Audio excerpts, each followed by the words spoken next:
नमस्कार विद्यार्थी मित्रांनो, मी आहे तुमचा अभ्यास मित्र श्रीराम अंधारे फ्रॉम सायन्स अकॅडमी दौंड.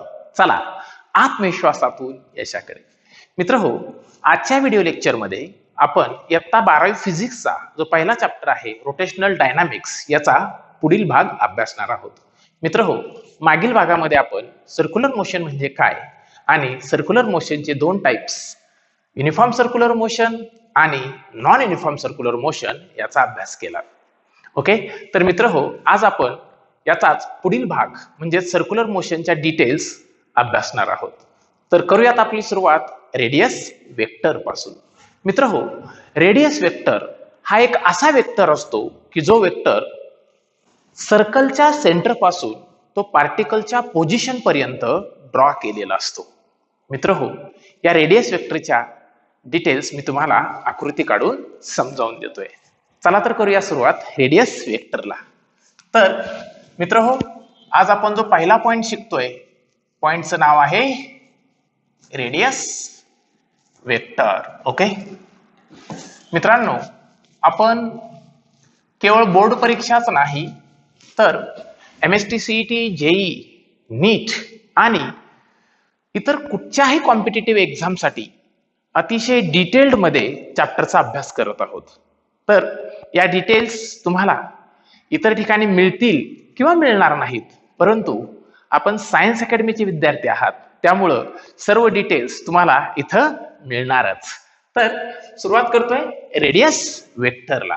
मित्र हो, जसं की मी तुम्हाला बोललो, a vector drawn from centre of the circle to the position of the particle is called as radius vector. पहा, a vector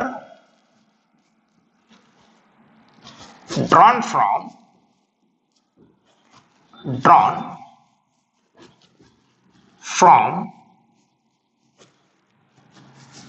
center of the circle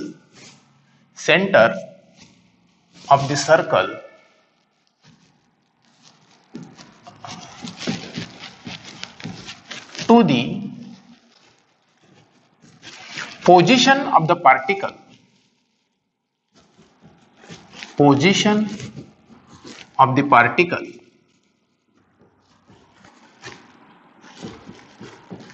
performing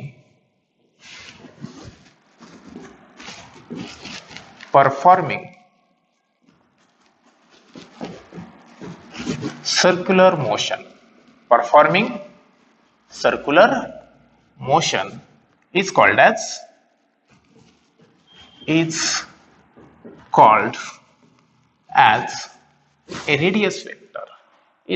a radius vector.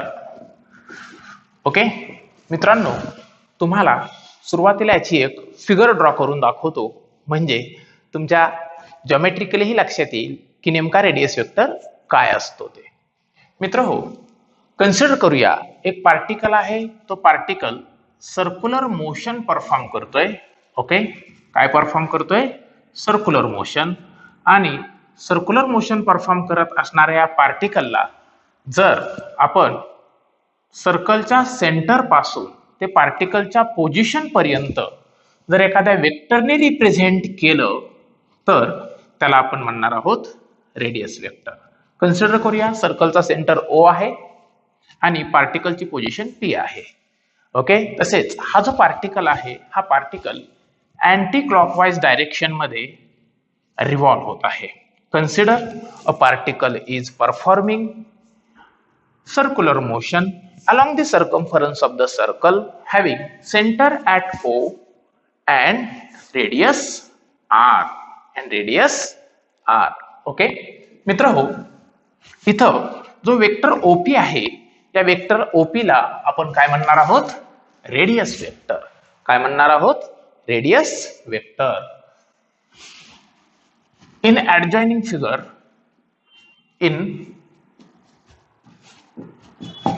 adjoining figure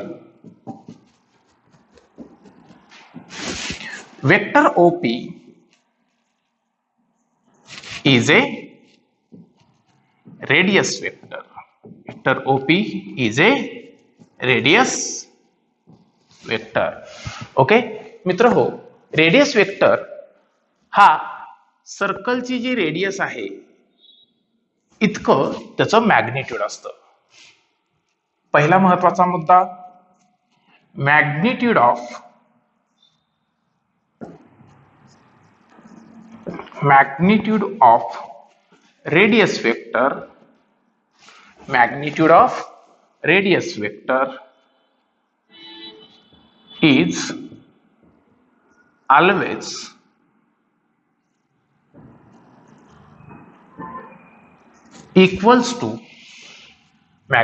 radius vector is always equals to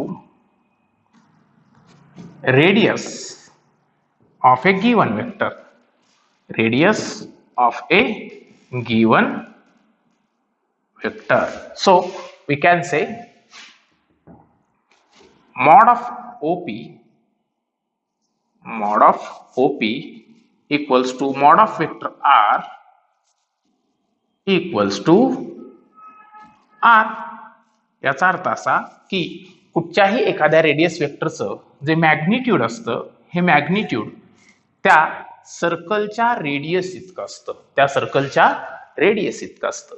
मित्र हो, consider करा initially the particle जो आहे हा particle P या पोझिशनला आहे आणि आफ्टर शॉर्ट टाइम इंटरवल तो पार्टिकल जर P या पोझिशन पासून न्यू पोझिशन Q या ठिकाणी जर मूव्ह झाला तर ओपीची जी डायरेक्शन होती, वेक्टर ओपीची डायरेक्शन जी होती, वेक्टर ओपीची डायरेक्शन जी आहे आणि वेक्टर ओक्यूची डायरेक्शन यांच्यामध्ये काय चेंज झालेला आहे?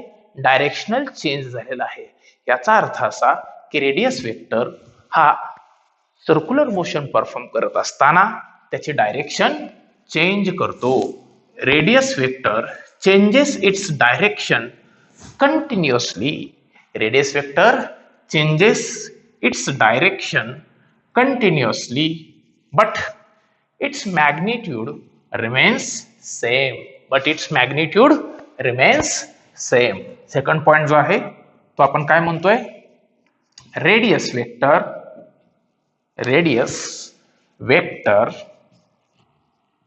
changes its direction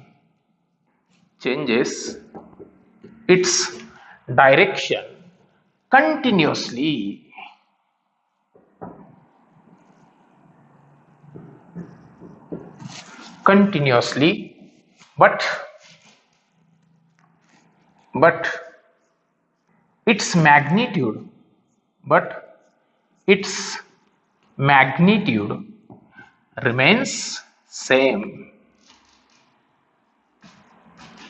but its magnitude remains same.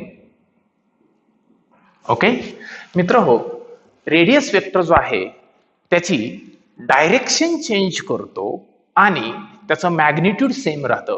मग आपल्याला ज्यावेळेस एक्झाम मध्ये क्वेश्चन असेल find the change in radius vector, त्यावेळेला आपण कोणता बरं चेंज फाइंड आउट करणार आहोत? मित्र हो, ज्यावेळेस आपल्याला रेडियस वेक्टर मधील चेंज विचारलेला असेल त्यावेळेस आपण डायरेक्शनल चेंज फाइंड आउट करत असतो. कुठला change? Directional change. Change in radius vector means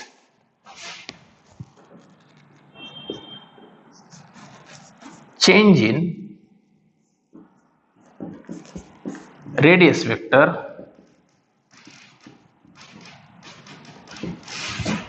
refers to directional change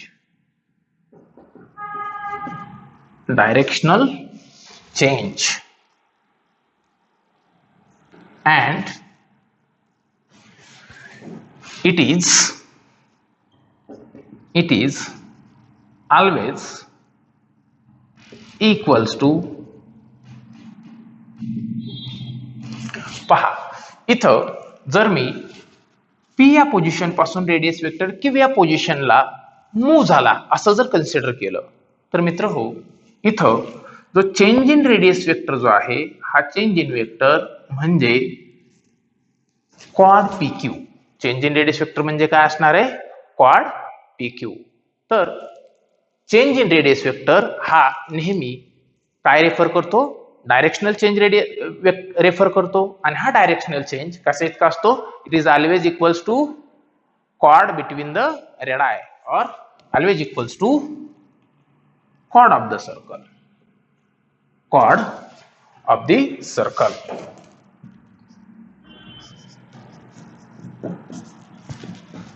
Chord of the circle. मित्र हो, मग आपण हा जो पॉइंट आहे यावरून एक गोष्ट लक्षात घेतली, दॅट इज कुठची? Change in radius vector. Change is always represented by delta. Delta r equals to chord of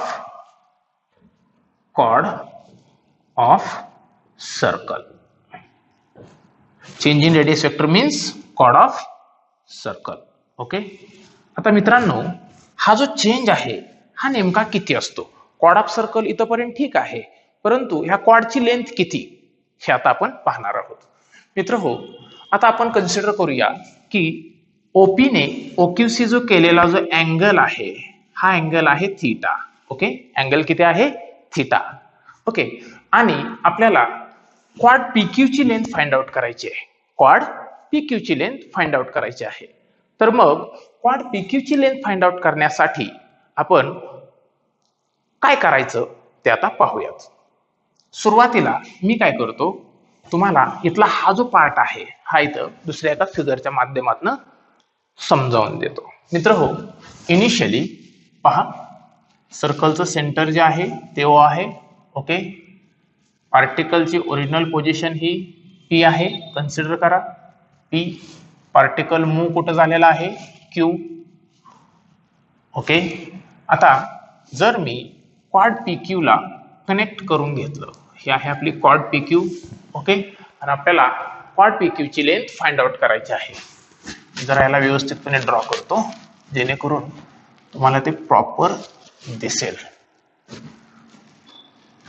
okay. मित्र हो, हा आहे आपला सेंटर ओ, हा पॉइंट पी आणि हा क्यू. तर इथं पी ओ क्यू हा जो अँगल आहे हा अँगल टोटल अँगल किती आहे असं कन्सिडर केलं आपण? अँगल पी ओ क्यू हा थीटा इतका आहे असं कन्सिडर केलं आपण. टोटल अँगल किती आहे? थीटा. ओके. मित्र हो, जर आपण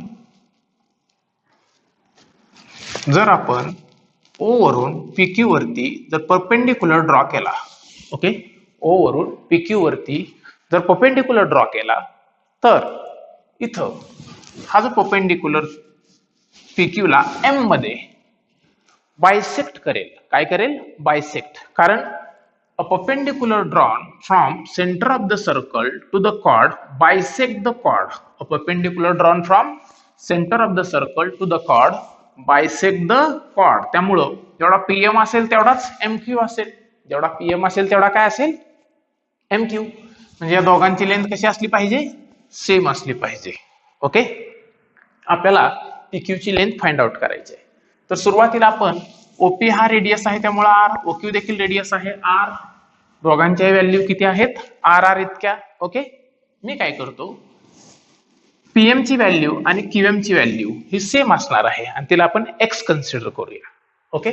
आता इथं जसं की ओएम हा पीक्यू ला बायसेक्ट करतो, तसंच ओएम हा अँगल पीओक्यू ला सुद्धा बायसेक्ट करतो. ओएम हा अँगल पीओक्यू ला सुद्धा काय करतो?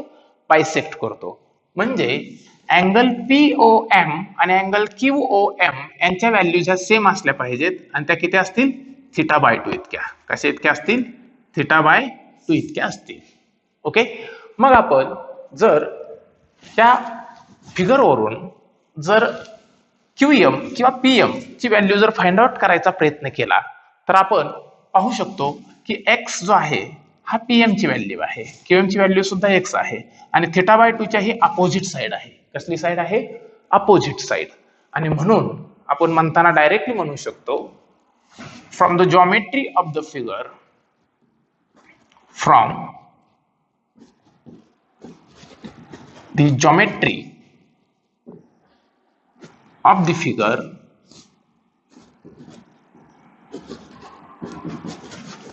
Okay, PM equals to QM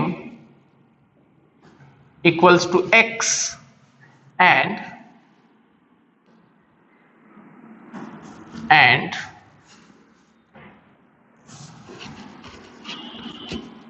sin theta equals to opposite side upon hypotenuse हा फॉर्म्युला जो आहे याच्यानुसार इथं साइन थीटा बाय 2 ची, आता हा आहे आपला ऍक्च्युअल फॉर्म्युला. ओके, कुठचाही एखाद्या ट्रिग्नोमेट्रिक फंक्शन जो आहे साइन कॉस टॅन याच्यासाठी अँगल महत्वाचा असतो. इथं अँगल किती आहे? Theta by 2. मग आपण काय म्हणू शकतो? Sine theta by 2 equals to opposite side कुठची आपली? x अपॉन हायपोटेनस कोणता आपला? r. मग यावरून आपण काय लिहू शकतो? Therefore x equals to r sine theta by 2. x is equals to r sine theta by 2. Okay, मग pq जो आहे हा x प्लस x म्हणजे कशा इतका असला पाहिजे? ट्वाइस x इतका. Also pq equals to twice x आणि x ची व्हॅल्यू समोर दिसते आपल्याला r साइन थीटा बाय 2. मग pq ची व्हॅल्यू किती होईल इथं? pq is equals to 2r sine theta by 2. याचा अर्थ असा की क्वाड pq जो आहे तो त्या क्वाड pq ची जी लेंथ आहे ती किती आलेली आहे आपल्याला? Twice r sine theta by 2. मित्रांनो, म्हणजे जो चेंज इन रेडियस वेक्टर आहे हा क्वाड pq इतका असतो, क्वाड इतका. मग चेंज इन रेडियस वेक्टर किती झाला? Therefore delta r that is change in radius vector हा कशा इतका झाला? Twice r sine theta by 2 इतका झाला. Twice r sine theta by 2. Okay, म्हणजे इथून पुढे ज्या ज्या वेळेला रेडियस वेक्टर मधला चेंज फाइंड आउट करायचा असेल त्या वेळेला तुम्ही कुठचा सूत्र वापरणार? Twice r sine theta by 2. समजा याचं एक आपण एक्झाम्पल घेऊया. Okay, find the change in radius vector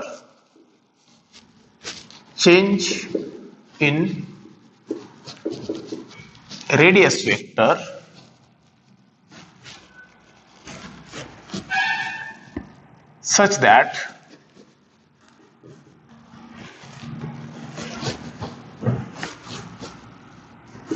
theta is equals to 60 degree and r is equals to 10 centimetre. Okay, तर इथं आपला जो चेंज आहे तो आपण पाहूया किती येतोय तो. इथं आपल्याला r दिलाय किती? 10 सेंटीमीटर अँड थिटा दिलाय किती? 60 डिग्री. आपल्याला माहिती आहे चेंज इन रेडियस वेक्टरचा काय फॉर्म्युला आहे? We no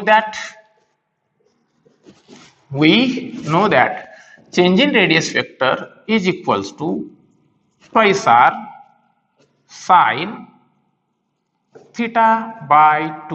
r sine theta by 2. मग मला सांगा मित्रांनो, इथं जो चेंज इन रेडियस वेक्टर आहे हा किती येईल बरं? 2 इंटू 10 इंटू साइन 60 बाय 2 आणि 60 बाय 2 ची व्हॅल्यू म्हणजे 30. मग आपण म्हणू शकतो delta r is equals to 2 into 10 into sine 30.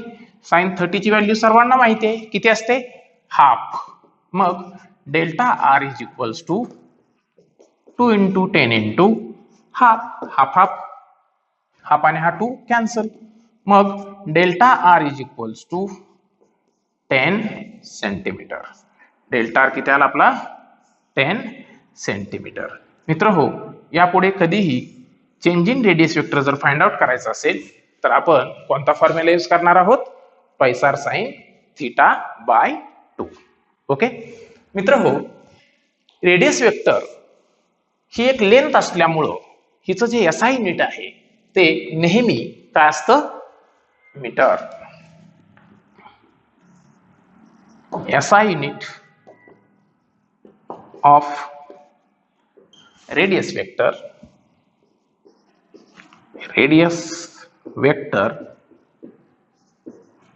is metre. Okay, SI unit metre आहे. मग मला सांगा याचं डायमेन्शन काय असेल. रेडियस वेक्टर ही एक लेंथ आहे, त्यामुळं याचं डायमेन्शन काय असलं पाहिजे. Dimension of radius vector is dimension of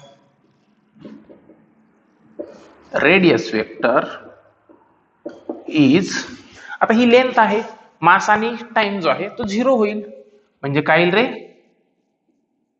m0 l1 t0 m0 l1 t0 असं होईल त्याचं डायमेन्शन. मित्र हो, एकदा रेडियस वेक्टर जो आहे तो पॉइंट संपूर्ण कळला आहे असं तुम्हाला कन्फर्म वाटतंय का. एकदा चेकआउट करा. आपण काय काय शिकलो यामध्ये. आपण पहिली गोष्ट शिकलो रेडियस वेक्टरची डेफिनिशन. काय आहे radius vector. A vector drawn from centre of the circle to the position of the particle is called as radius vector. Okay, radius vector changes its direction continuously but its magnitude remains same. Okay, radius वेक्टरचं magnitude हे सर्कलच्या radius इतकं. त्यानंतर आपण काय शिकलो, radius vector मधला जो चेंज असतो हा चेंज म्हणजे त्याचा डायरेक्शनल चेंज असतो, आणि हा जो डायरेक्शनल चेंज आहे हा नेहमी कॉर्ड ऑफ द सर्कल इतका असतो. कशा इतका असतो, कॉर्ड ऑफ द सर्कल. आणि कुठच्याही एखाद्या सर्कलची कॉर्ड जी आहे अँगल थिटा माहिती असताना आपण सहजपणे फाइंड आउट करू शकतो. आपल्याला माहिती आहे की chord of the circle find out करण्यासाठी मी तुम्हाला इथं समोर एक फिगर जे आहे या फिगरची एक डिस्क्रिप्टिव्ह फिगर इथं ड्रॉ केलेली आहे, आणि त्यावरून तुम्हाला मी चेंज इन रेडियस वेक्टर कसा काढायचा हे समजावून सांगितलं. ओके, हे तुम्हाला 100% कळलंय. अगदी सोपी जॉमेट्री आहे. यानंतर आपण एक एक्झाम्पल घेतलं जेणेकरून तुम्हाला हा फॉर्म्युला कशा पद्धतीने युटिलाइज होतो हे समजलं असेल. आणि शेवटी मी रेडियस वेक्टरचं SI युनिट आणि त्याचं डायमेन्शन सांगितलं. मित्र हो, आता आपण या पुढील जो पार्ट आहे तो अभ्यासणार आहोत. पार्टचं नाव आहे अँग्युलर डिस्प्लेसमेंट. अतिशय सोपा पॉइंट आहे, सहज समजेल अशा पद्धतीचा आहे. मित्र हो, ज्याप्रमाणे ट्रान्सलेशनल मोशन मध्ये सर्वात महत्वाचे असते डिस्प्लेसमेंट. ओके, त्यानंतर असतं वेलॉसिटी, त्यानंतर असतं ऍक्सेलरेशन. अगदी तसं ट्रान्सलेशनल मोशन सारखंच सर्क्युलर मोशन ही एक अँग्युलर मोशन आहे. ओके, ह्या अँग्युलर मोशन साठीचे सुद्धा अँग्युलर डिस्प्लेसमेंट, इकडे लिनियर डिस्प्लेसमेंट असते तर इकडं अँग्युलर डिस्प्लेसमेंट असते. इकडं लिनियर वेलॉसिटी असते सर्क्युलर मोशन ट्रान्सलेशनल मोशन मध्ये, तर सर्क्युलर मोशन मध्ये अँग्युलर वेलॉसिटी असते.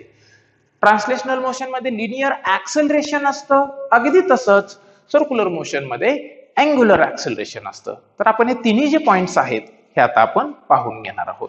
त्यापैकी जो पहिला पॉइंट आहे अतिशय सोपा असा अँग्युलर डिस्प्लेसमेंट, तो आता आपण पाहूया.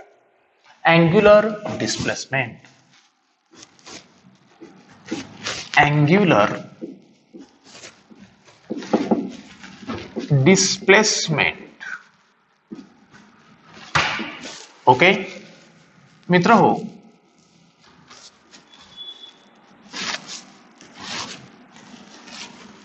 फार सोपा असा हा पॉइंट मी तुम्हाला एक्सप्लेन करतो. मित्र हो, आपण रेडियस वेक्टरला समजावून घेताना पाहिलं की रेडियस वेक्टर ज्या वेळेस त्याची पोझिशन चेंज करतो, इनिशियली तो पी या पॉइंटला होता, पी या पॉइंट पासून तो अँटी क्लॉकवाईज सेन्स मध्ये क्यू या पॉइंटला मूव्ह झाला. ओके, त्यावेळेला ह्या रेडियस वेक्टर ओपी ने सेंटर ओ या पोझिशनला काही अँगल ट्रेस केला, त्याला आपण थीटा असं म्हटलंय. काय म्हटलंय? Theta.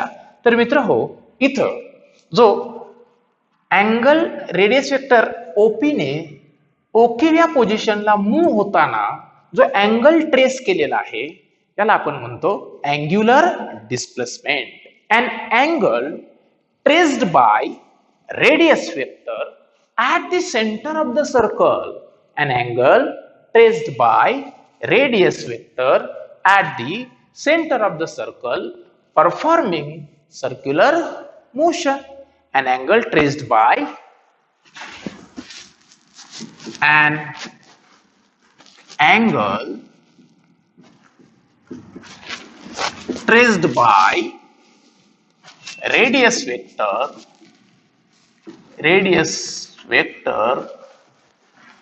at the center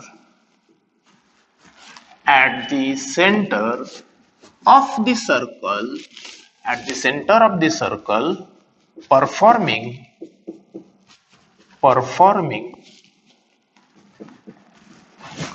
circular motion म्हणजे आपल्यासाठी कोण angular displacement. Okay, an angle traced by radius vector at the center of the circle performing circular motion is called as angular displacement. Okay, consider करूया आपण की एक particle आहे की जो P या पोझिशन पासून Q या पोझिशनला मूव्ह झाला. ओके,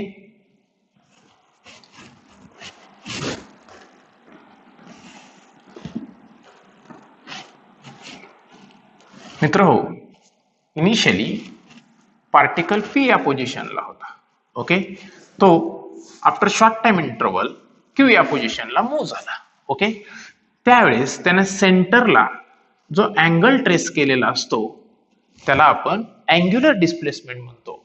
ज्यावेळेस हा अँगल स्मॉल असतो त्यावेळेस आपण त्याला डेल्टा थिटाने रिप्रेझेंट करतो. ओके, तर आपण पाहतो इथं की एक पार्टिकल आहे जो इनिशियली P या पोझिशनला होता, तो ज्यावेळेस Q या पोझिशनला मूव्ह होतोय त्यावेळेस तो सेंटर भोवती काही अँगल ट्रेस करतोय आणि हा जो अँगल आहे याला आपण म्हणतो अँग्युलर डिस्प्लेसमेंट. ओके मित्रांनो, अँग्युलर डिस्प्लेसमेंट जे आहे ह्या अँग्युलर डिस्प्लेसमेंटला रिप्रेझेंट करण्यासाठी आपण थीटा किंवा डेल्टा थीटा असे सिम्बॉल यूज करतो. Angular displacement is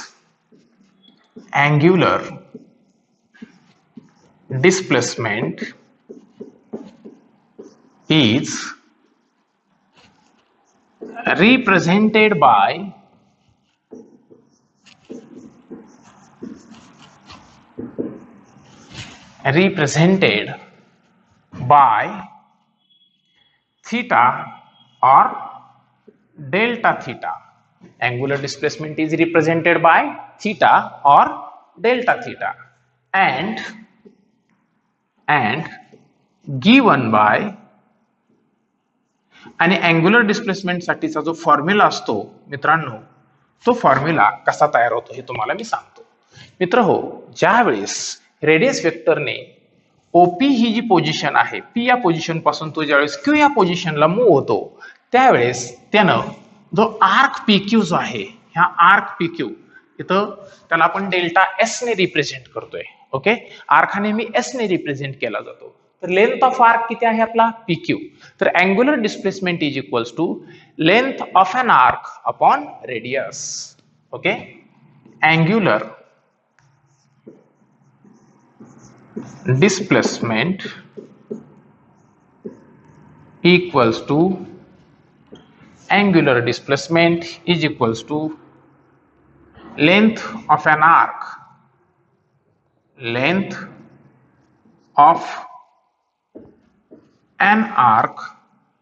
upon radius. मित्र हो, आणि म्हणून आपण याला सिंबॉलिक फॉर्म मध्ये लिहितो delta theta equals to delta S upon R. Delta theta is equals to delta S upon R. Friends, angular displacement ही एक वेक्टर क्वांटिटी आहे. कसली क्वांटिटी आहे? वेक्टर. आणि म्हणून हिला वेक्टर फॉर्म मध्ये जर आपण लिहायला घेतलं तर आपण म्हणतो delta S vector delta S is equals to vector delta theta cross vector R. Vector delta S is equals to vector delta theta cross R. मित्र हो, अँग्युलर डिस्प्लेसमेंट जे आहे हिला SI युनिट आहे radian.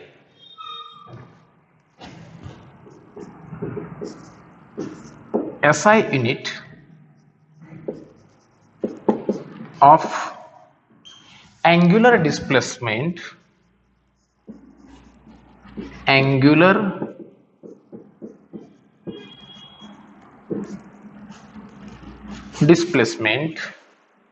is radian.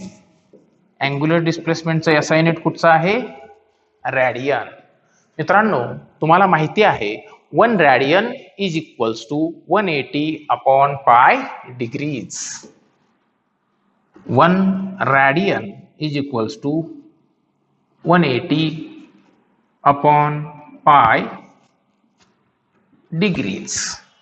Okay, and 1 degree equals to pi by 180 radian.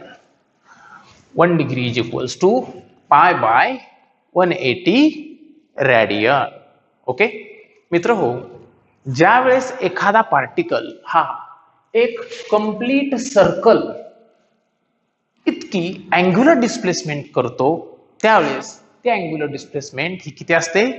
2 pi radian और 360 degree. किती असते? एकतर ती 2 पाय रॅडियन असेल किंवा तिला आपण किती म्हणणार आहोत?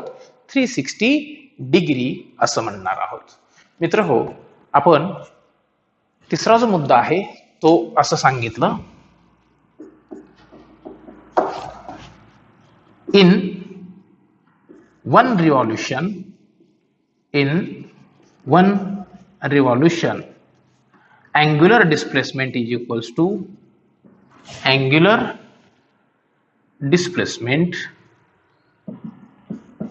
is equals to 2 pi radian or 360 degree.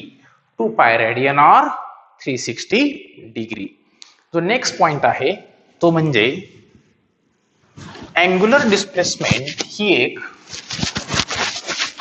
Dimensionless quantity आहे. अँग्युलर डिस्प्लेसमेंट कसली क्वांटिटी आहे मित्रांनो? डायमेन्शनलेस. का बरं अँग्युलर डिस्प्लेसमेंट ही डायमेन्शनलेस क्वांटिटी आहे? एकदा अँग्युलर डिस्प्लेसमेंटचा फॉर्म्युला पहा. अँग्युलर डिस्प्लेसमेंटचा फॉर्म्युला काय सांगतोय आपल्याला? Length of an arc upon radius. काय सांगतोय formula? Length of an arc upon radius. मित्र हो, अँग्युलर डिस्प्लेसमेंट हा दोन सिमिलर क्वांटिटीचा रेशो असल्यामुळं ही डायमेन्शनलेस क्वांटिटी आहे. कुठची? Dimensionless quantity. फोर्थ जो पॉइंट आहे अतिशय easy. Angular displacement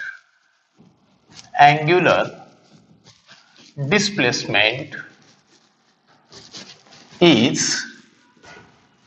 a dimensionless quantity.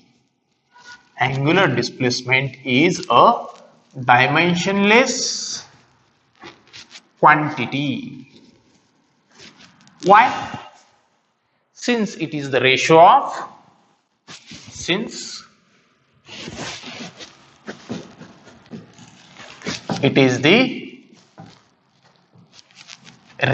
of two similar quantities. दोन सिमिलर क्वांटिटी म्हणजे दोन्हीही लेंथ आहेत पहा, त्यामुळं ही कसली क्वांटिटी आहे? डायमेन्शनलेस क्वांटिटी आहे. मग याचं डायमेन्शन काय? मग अँग्युलर डिस्प्लेसमेंटचं डायमेन्शन,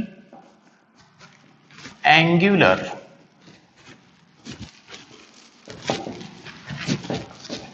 जी डिस्प्लेसमेंट आहे तिचं आपण डायमेन्शन लिहूयात. तर मित्रांनो, अँग्युलर डिस्प्लेसमेंटचं जे डायमेन्शन आहे हे डायमेन्शन आहे. आता तर मी बोललो ही डायमेन्शनलेस क्वांटिटी, मग हिचं डायमेन्शन काय असेल? अगदी बरोबर, m0 l0 t0. Okay, m0 l0 t0. मित्र हो, ज्या वेळेस एखादा पार्टिकल हा एका ठिकाणाहून दुसऱ्या ठिकाणी मूव्ह होतो त्यावेळेस त्यानं सेंटरला जो अँगल ट्रेस केलेला असतो त्याला आपण अँग्युलर डिस्प्लेसमेंट म्हणतो, हे समजावून घेतलं. तसंच अँग्युलर डिस्प्लेसमेंटचा फॉर्म्युला समजावून घेतला, त्याला कशाने रिप्रेझेंट करतात हे समजावून घेतलं, त्याचं SI युनिट समजावून घेतलं, 1 रिव्हॉल्युशन मध्ये होणारा अँगल समजावून घेतला, अँग्युलर डिस्प्लेसमेंटचं डायमेन्शन समजावून घेतलं. आता इथं आपण एक गोष्ट महत्वाची जी आहे ती नोट केली पाहिजे. ती अशी मित्रहो, अँग्युलर डिस्प्लेसमेंट जी आहे ही एक वेक्टर क्वांटिटी आहे. कसली? Vector quantity. आणि त्यामुळं हिची डायरेक्शन सुद्धा महत्वाची आहे. काय महत्वाचे आहे? Direction. The direction of angular displacement is given by right handed screw rule. The direction of angular displacement is given by right handed screw rule. मी तर तुम्हाला दाखवलं की ती एक वेक्टर क्वांटिटी आहे. ओके, त्यामुळे मी क्रॉसने दाखवले पहा तिला. मग आता राईट हँडेड स्क्रू रूल काय आहे मित्र हो? कन्सिडर करा की हा एक स्क्रू आहे. ओके, आणि मी त्या स्क्रूला रोटेट करताना, समजा मी त्याला रोटेट, आता त्याला 2 प्रकारे मी रोटेट करू शकतो, एक क्लॉकवाईज किंवा अँटी क्लॉकवाईज. ओके मित्र हो, मी ज्या डायरेक्शननं फिरवल्यानंतर स्क्रू ऍडव्हान्स होतो, the direction in which screw advances is the direction of angular displacement. मित्रांनो, त्या डायरेक्शननं फिरवल्यानंतर स्क्रू पुढे जाणार आहे. ओके, त्याला आपण काय म्हणतो? Direction of angular displacement. Okay, तर आपला जो लास्टचा पॉइंट आहे, 5th पॉइंट, तो लिहितोय मी. काय पॉइंट बोललो आपण? The direction of angular displacement, the direction of angular displacement, the direction of angular displacement is given by right-handed screw rule. Right-handed screw, SCREW, screw rule or right hand thumb rule. Right thumb rule. एक तर right hand thumb रूलने किंवा right handed screw रूलने आपण angular डिस्प्लेसमेंटची direction देत असतो. मित्र हो, तुम्ही 2 quantity ज्या आहेत ह्या शिकलात. पहिली रेडियस वेक्टर आणि दुसरी अँग्युलर डिस्प्लेसमेंट. तुम्हाला दोन्ही क्वांटिटीज अगदी व्यवस्थितपणे समजल्या असतील, कारण मी अतिशय सोप्या भाषेत सांगतोय. परंतु तरीही काही अडचण वाटली तर कृपया मला कमेंट करून कळवत चला, जेणेकरून मी तुम्हाला अजून हे इझी कसं बनवता येईल ते पाहून घेईल. ओके मित्र हो, आपण या नंतरचा जो 3रा पॉइंट आहे तो शिकतोय. तर डिस्प्लेसमेंट, लिनियर डिस्प्लेसमेंट नंतर असतं लिनियर वेलॉसिटी, तसं अँग्युलर डिस्प्लेसमेंट नंतर काय असणार आपली? Angular velocity. मित्रांनो, आपला जो 3रा पॉइंट आहे आजचा तो आपण शिकतोय. पॉइंटचं नाव आहे angular velocity. Angular velocity. Okay मित्र हो, अँग्युलर वेलॉसिटी जसं लिनियर वेलॉसिटी जे असते, rate of change of displacement with respect to time. Rate of change of displacement with respect to time. Okay, similarly angular velocity असते rate of change of angular displacement with respect to time. काय असते angular velocity? Rate of change of the rate of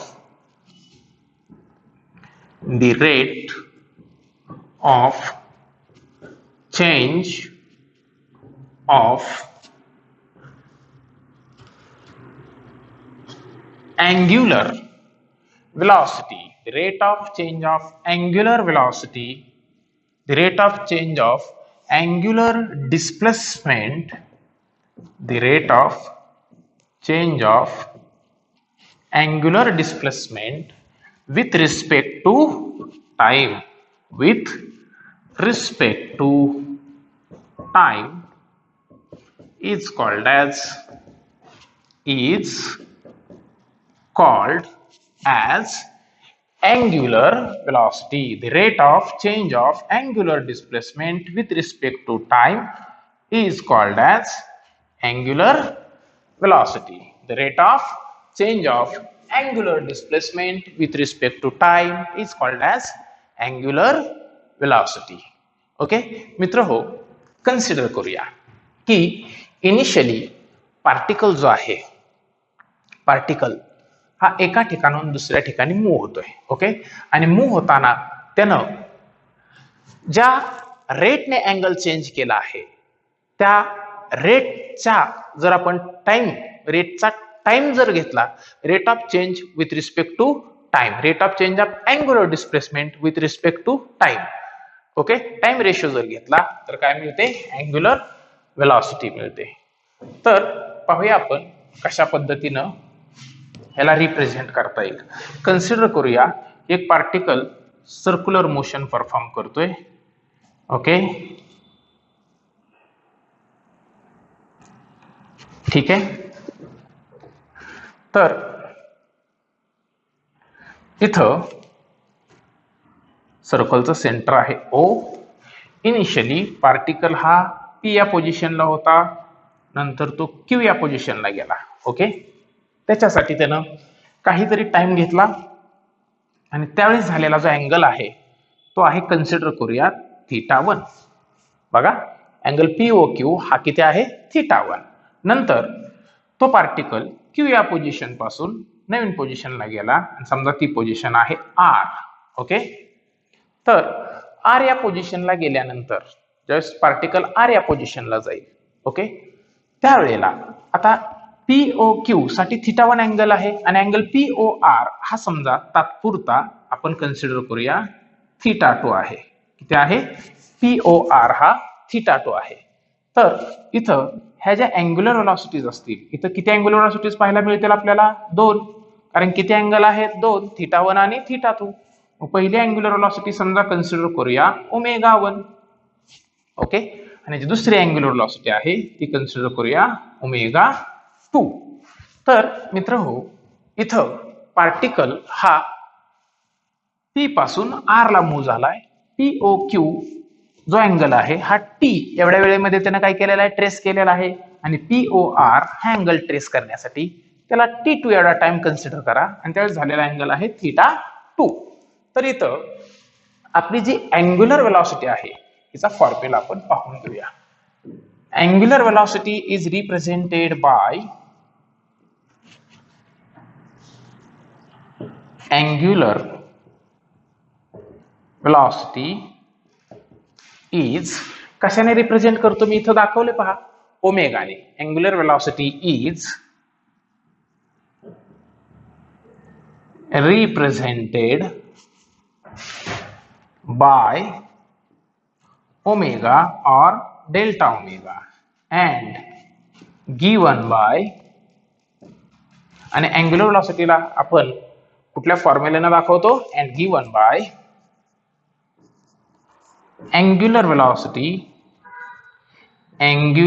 velocity is equals to change in angular displacement with respect to time.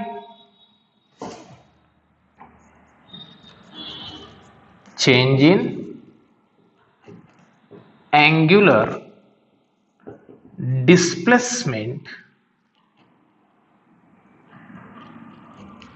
change in angular displacement upon time. मग symbolic form मध्ये याला कसं लिहिणार आपण? Therefore omega और delta omega equals to omega और delta omega equals to delta theta upon delta T. Delta theta upon delta T. मित्र हो, अँग्युलर वेलॉसिटीसाठी जो टाइम इंटरवल आहे हा जर फार कमी असला, म्हणजे व्हेरी शॉर्ट टाइम इंटरवल असेल, तर अँग्युलर वेलॉसिटी सुद्धा ही फार लहान असते. ओके, त्यावेळेस लहान अँग्युलर व्हेलॉसिटी ही डेल्टाने रिप्रेझेंट करावी. ओके मित्रांनो, इथं जो टाइम इंटरवल आहे तो व्हेरी शॉर्ट आहे, परंतु तो झिरो नक्कीच नाही, तो झिरो नक्कीच नाही. आणि म्हणून जी अँग्युलर व्हेलॉसिटी आहे हिला आपण कॅल्क्युलसच्या फॉर्ममध्ये जर रिप्रेझेंट करायचं झालं तर आपण लिमिटचा वापर करून टाइम इंटरवल झिरो नाही हे रिप्रेझेंट करू शकतो. जसं की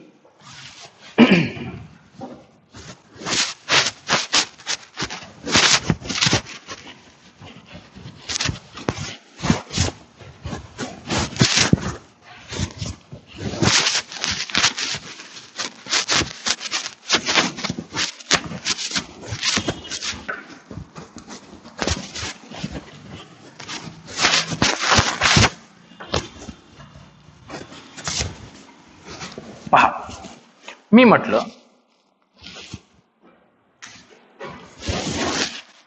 omega equals to limit delta t tends to zero.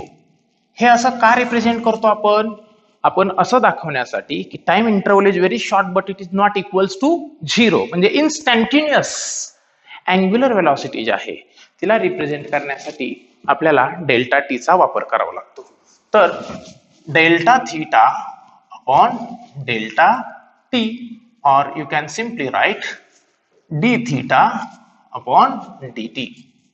Okay मित्र हो, ऍक्च्युली अँग्युलर व्हेलॉसिटीज ह्या दोन प्रकारच्या असतात. एक म्हणजे फायनाइट अँग्युलर व्हेलॉसिटी आणि दुसरं म्हणजे instantaneous angular velocity. Okay,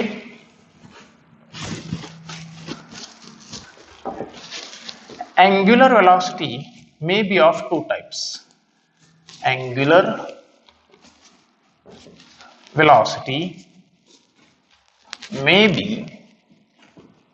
of two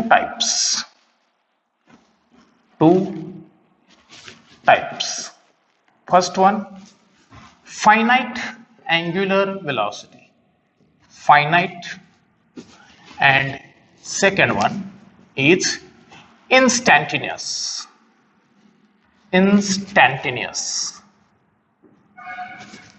okay मित्र हो, अँग्युलर व्हेलॉसिटी ही किती प्रकारची असू शकते?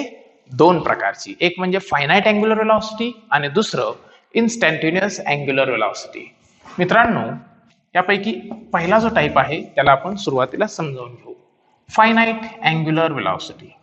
Finite, okay, angular velocity. Finite angular velocity. Okay मित्र हो, जसं की मी तुम्हाला या फिगर मध्ये दाखवलेलं आहे, इथं POQ हा जो अँगल आहे हा θ1 आहे आणि POR हा जो अँगल आहे हा θ2 आहे. मित्रांनो, तर चेंज इन अँगल जो आहे इथला तो किती असेल? θ2 मायनस θ1. आणि मी तुम्हाला बोललो होतो की POQ साठी लागलेला टाइम आहे T1, तर POR साठी लागलेला टाइम आहे T2. मग चेंज इन टाइम काय झाला? T2 minus T1. आणि चेंज इन अँगल काय झाला? θ2 मायनस θ1. ओके, तर ही जी वेलॉसिटी आहे हिला आपण म्हणतो फायनाइट अँग्युलर वेलॉसिटी. कुठची? Finite angular velocity. It is represented by omega.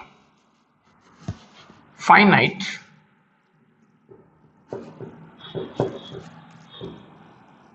angular velocity is given by omega equals to θ2 minus θ1, that is change in angular displacement upon change in time. Okay, change in angular displacement upon change in time. Omega is equals to θ2 minus θ1 upon T2 minus T1. असा आहे formula कोणाचा? Finite angular व्हेलॉसिटीचा. तर जी दुसरी आहे instantaneous. Instantaneous angular velocity आपण केव्हा कन्सिडर करतो? इन्स्टंटेनियस म्हणा अथवा इनफायनाटेजिमल म्हणा. इनफायनाटेजिमल or instantaneous angular velocity should be considered if time interval is very short. Time interval is very short. Okay, instantaneous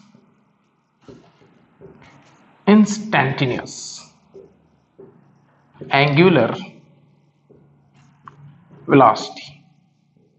मित्र हो, instantaneous angular velocity हा एक वेक्टर क्वांटिटी आहे. instantaneous angular velocity हा एक वेक्टर आहे. ओके, फायनाइट अँग्युलर वेलोसिटी हा vector नाही. तर it is a vector quantity. It is a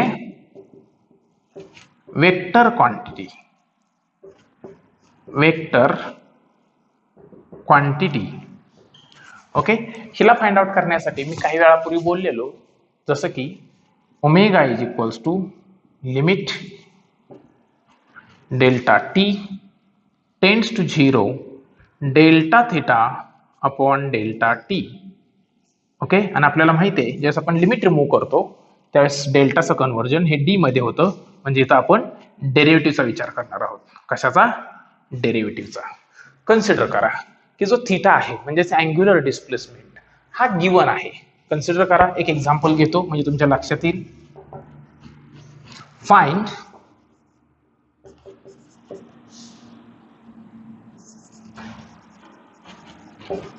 angular velocity at t is equals to 7 second, t is equals to 7 second, and theta is equals to 5t square plus 7t. 5t square plus 7t. मग अशा वेळेला जे angular velocity आहे ती कशी find out करायची? तर आपण त्याला अतिशय इझी याच्यामध्ये फाइंड आउट करू शकतो. Here theta is equals to 5t square plus 7t differentiating with respect to time. Differentiating with respect to time. Okay, मग जर आपण टाइम डेरिव्हेटिव्ह जर घेतला याचा तर d theta by d t equals to d by dt of 5t square plus 7t. Okay, मग 5t square जो आहे याचा डेरिव्हेटिव्ह 5 टू जा 10t प्लस 7 असा मिळेल. ओके, आणि d theta by dt means omega. Rate of change of angular displacement with respect to time is called as angular velocity. Okay, therefore omega is equals to 10 in bracket at time दिलाय 7 second, 10 into 7 plus 7. So omega equals to 77 radians per second. SI unit of angular velocity, radian per second. Okay मित्र हो, तर अशा प्रकारे आपण instantaneous angular velocity find out करतो. Next जो point आहे तो पाहूया आपण. आता जो बोललो तोच. SI unit of angular velocity is SI unit of angular velocity is radians per second. Why? Because SI unit of angular displacement is radian and SI unit of time is second. So radians per second. Radians per second. SI unit of angular velocity is radians per second. Okay मित्र हो, यानंतर जो पुढचा point आहे तो म्हणजे जर आपण अँग्युलर वेलोसिटीचं डायमेन्शन फाइंड आउट केलं. काय dimension? Dimension of angular velocity is dimension of angular velocity is पहा अँग्युलर डिस्प्लेसमेंटचं डायमेन्शन काय आहे? m0 l0 t0 आणि टाइमचं डायमेन्शन काय असतं? t⁻1. डिनॉमिनेटरचा t⁻1 न्यूमरेटरला गेल्यानंतर t⁻1 होईल. म्हणजे m0 l0 आणि t⁻2 काय यायला पाहिजे? -1 because radians per second. m0 l0 t⁻1. Okay, next जो पॉइंट आहे तो डायरेक्शन ऑफ अँग्युलर वेलॉसिटी. कारण इन्स्टंटेनियस अँग्युलर वेलॉसिटी ही कसली क्वांटिटी आहे? वेक्टर क्वांटिटी आहे. कुठची क्वांटिटी आहे? वेक्टर. त्यामुळे तिचे डायरेक्शन मिळणं फार गरजेचं आहे.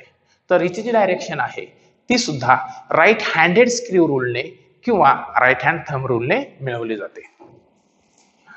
Direction of angular velocity is given by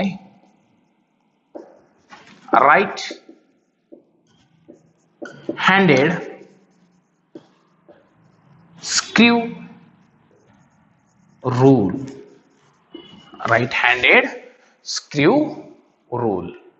okay मित्र हो, आपण आजच्या व्हिडिओ लेक्चरमध्ये 3 क्वांटिटीज आतापर्यंत अभ्यासल्या. पहिली रेडियस वेक्टर, दुसरी अँग्युलर डिस्प्लेसमेंट आणि तिसरी अँग्युलर वेलॉसिटी. आता आपण शेवटची क्वांटिटी म्हणजेच अँग्युलर ऍक्सेलरेशन चा अभ्यास करणार आहोत.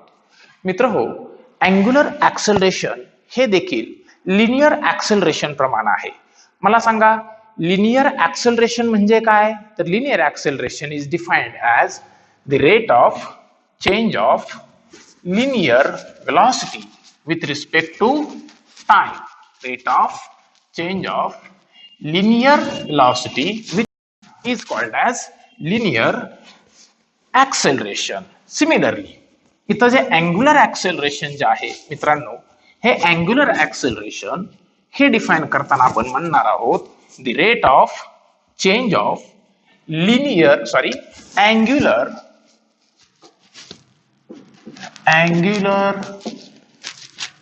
acceleration.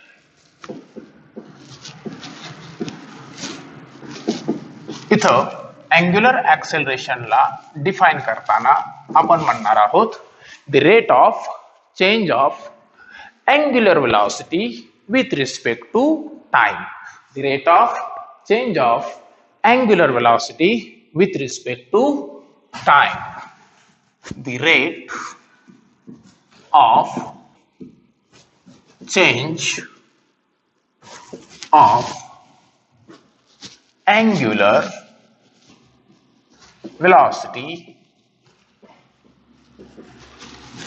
with respect to time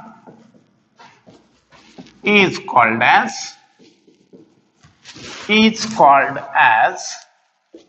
angular acceleration.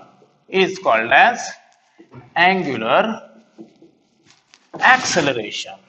मित्र हो, ज्यावेळेस पार्टिकल हा एका ठिकाणाहून दुसऱ्या ठिकाणी मूव्ह होतो, एका ठिकाणाहून दुसऱ्या ठिकाणी मूव्ह होताना जर त्यानं त्याच्या अँग्युलर वेलॉसिटी मध्ये चेंज केलेला असेल तर इथं जो तो अँग्युलर वेलॉसिटीतला चेंज आहे ह्याचा विथ रिस्पेक्ट टू टाइम जर आपण रेशिओ घेतला तर आपल्याला अँग्युलर ऍक्सेलरेशन मिळतं. काय मिळतं?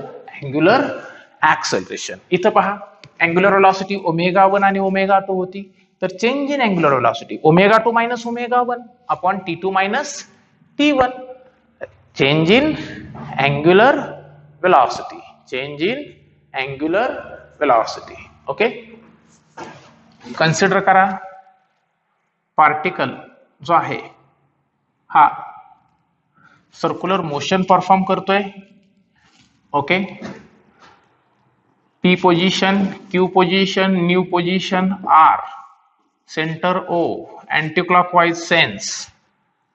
ओके, तर इथं पहिली जी आहे ही अँग्युलर वेलॉसिटी कन्सिडर करा ω1, तर दुसऱ्या टाइम साठी अँग्युलर वेलॉसिटी कन्सिडर करूया ω2.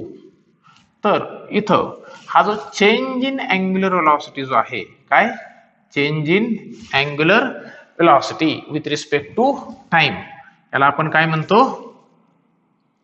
याला आपण म्हणतो अँग्युलर ऍक्सेलरेशन. काय म्हणतो आपण? Angular acceleration. First point, angular acceleration is represented by angular acceleration is represented by alpha. It is always represented by alpha. Angular acceleration is represented by alpha and given by, तर याच्यासाठीचा जो formula असतो, angular acceleration is equals to change in angular velocity upon time. Angular acceleration equals to change in angular velocity. Change in angular velocity with respect to time. Change in angular velocity with respect to time is called as angular acceleration. So we can write alpha equals to delta omega upon delta t. और कॅल्क्युलसच्या form मध्ये जर याला लिहायला घेतलं short term interval साठी, तर आपण म्हणणार alpha is equals to limit delta t tends to 0 delta omega upon delta t. तुम्हाला माहिती आहे की लिमिट जर रिमूव्ह केलं तर डेल्टाचं कन्वर्जन डी मध्ये होईल, D omega by d T असं सुद्धा आपण याला लिहू शकतो. मित्र हो, अँग्युलर ऍक्सेलरेशन जे आहे, ह्या अँग्युलर ऍक्सेलरेशनला सुद्धा आपण दोन डिफरंट टाइप्स मध्ये डिवाइड करू शकतो. जसं की आपण अँग्युलर वेलॉसिटीला फायनाइट अँग्युलर वेलॉसिटी आणि इन्स्टंटेनियस अँग्युलर वेलॉसिटी मध्ये डिवाइड केलं होतं. अगदी तसं इथं आपण म्हणू शकतो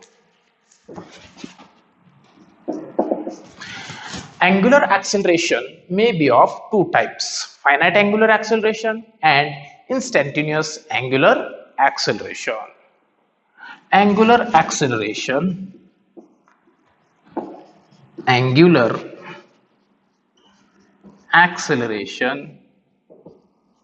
may be of two types. हे सुद्धा किती टाइप्सचा असणार आहे? दोन टाइप्सचा असणार आहे. कुठच्या कुठच्या टाइप्स मित्रांनो? एक म्हणजे फायनाइट अँग्युलर ऍक्सेलरेशन आणि दुसरं म्हणजे इन्स्टंटेनियस अँग्युलर ऍक्सेलरेशन. मग आता इथं जे फायनाइट अँग्युलर ऍक्सेलरेशन जे आहे ते कसं असेल आणि इन्स्टंटेनियस कसं असेल ते आपण पाहून घेऊया. पहिला जो टाइप असणार आहे तो कुठला असेल? Finite angular acceleration. A finite angular acceleration. Okay, finite angular acceleration. तर फायनाइट अँग्युलर ऍक्सेलरेशन जे आहे हे कुठल्या फॉर्म्युल्याने दिलं जाईल? Alpha is equals to change in angular velocity that is omega 2 minus omega 1 upon T2 minus T1 हा असेल त्याचा फॉर्म्युला. ओके, तर आपण यालाच delta omega upon delta T असं सुद्धा लिहू शकतो. ओके, तर जे दुसरा अँग्युलर ऍक्सेलरेशन आहे instantaneous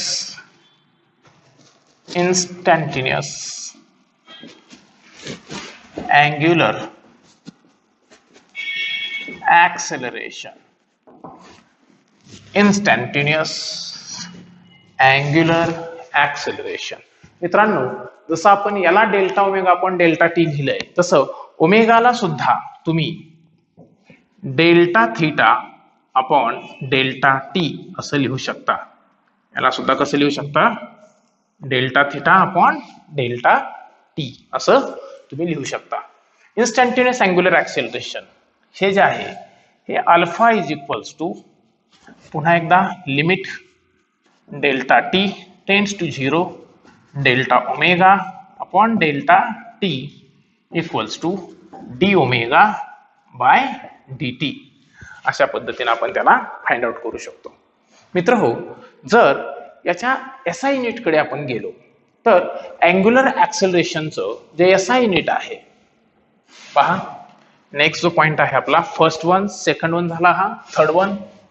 next point SI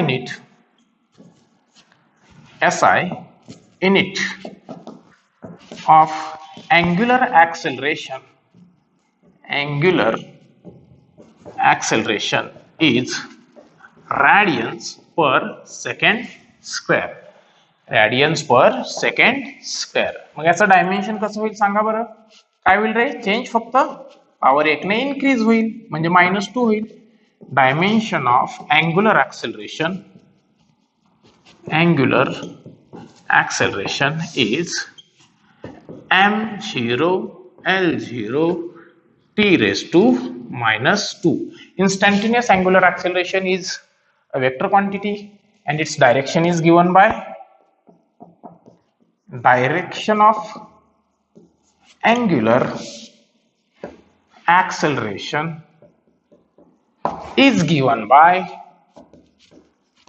same right-handed screw rule. Right-handed screw rule. Okay मित्र हो, तर अशा प्रकारे आपण या लेक्चर मध्ये रेडियस वेक्टर म्हणजे काय, अँग्युलर डिस्प्लेसमेंट म्हणजे काय, अँग्युलर वेलॉसिटी आणि अँग्युलर ऍक्सेलरेशन याचा अभ्यास केला. आपण या पुढील लेक्चर मध्ये अँग्युलर ऍक्सेलरेशन, अँग्युलर वेलॉसिटीशी संबंधित तसेच अँग्युलर डिस्प्लेसमेंटशी संबंधित काही एक्झाम्पल्स आणि relation between linear and angular quantities आपण अभ्यासणार आहोत. ठीक आहे, तर मित्रांनो थांबूयात आपण आजच्या लेक्चरमध्ये इथंच आणि भेटूया पुढील लेक्चरमध्ये. तोपर्यंत नमस्कार.